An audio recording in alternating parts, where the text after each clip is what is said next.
আসসালামু আলাইকুম। বগুড়া কুকিং স্টুডিওর আজকের আয়োজনে আপনাদেরকে স্বাগতম। আপনারা সবাই কেমন আছেন? আশা করি সবাই ভালো আছেন। আমিও আলহামদুলিল্লাহ ভালো আছি। আমার আজকের রেসিপিতে থাকছে খুবই অল্প উপকরণে বানিয়ে নেওয়া যায়, হাতের কাছেই যা কিছু আছে তা দিয়েই বানিয়ে নিতে পারবেন এই পাউরুটি ডেজার্টগুলো। চলুন তাহলে দেখে নিই পাউরুটি ডেজার্টগুলো কিভাবে আমি বানিয়ে নিচ্ছি। প্রথমে আমি বানিয়ে নিচ্ছি একটা ডেজার্ট। এর জন্য আমি এখানে প্রথমে পাউরুটি স্লাইসগুলো নিয়েছি, এভাবে সাইডের অংশগুলো কেটে নিয়েছি। ফ্রাইং প্যানে ঘি দিয়ে দিলাম, একটু হালকা ব্রাউন করে আমি এপিট ওপিট করে ভেজে নিচ্ছি। সবগুলোই আমি এভাবেই ভেজে নেব। এখন আমি ক্যারামেল করার জন্য হাফ কাপ চিনি নিয়েছি। সামান্য পরিমাণে পানি দিয়ে চিনিটা পানির সাথে একটু নেড়েচেড়ে মিশিয়ে দিলাম। এখন এভাবে ঘুরিয়ে ঘুরিয়ে ক্যারামেলটা বানিয়ে নিব যতক্ষণ না কালার চলে আসবে।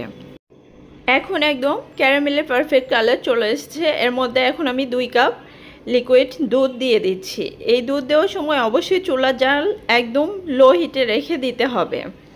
ফ্লেভারের জন্য দিয়ে দিলাম 2টা সাদা মশলা। এখন 2-3 মিনিট রান্না করে নিয়ে আগে থেকে যে পাউরুটিগুলো আমি ভেজে রেখেছিলাম তার উপরে দিয়ে দিলাম, আর ওপর থেকে কিছুটা বাদাম কুচি দিয়ে দিলাম। এই তো হয়ে গেল এই ডেজার্টটা। চলুন তাহলে আরও একটা ডেজার্ট আমি কিভাবে বানিয়ে নিচ্ছি দেখে নিই।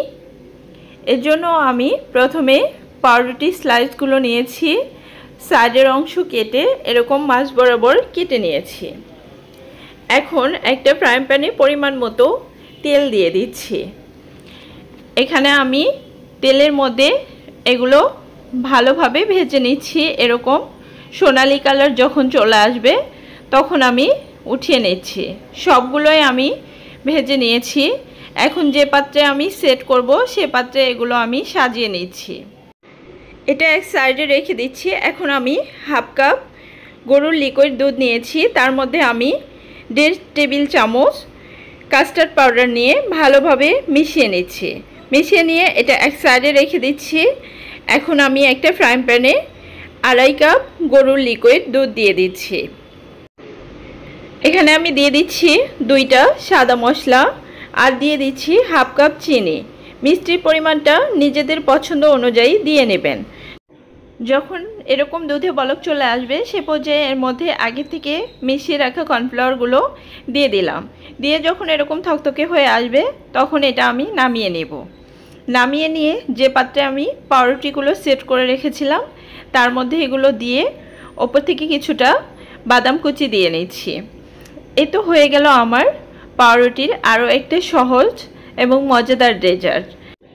আমার এই রেসিপিগুলো যদি আপনাদের কাছে ভালো লাগে তাহলে লাইক, কমেন্ট, সাবস্ক্রাইব করে পাশে থাকবেন। ধন্যবাদ।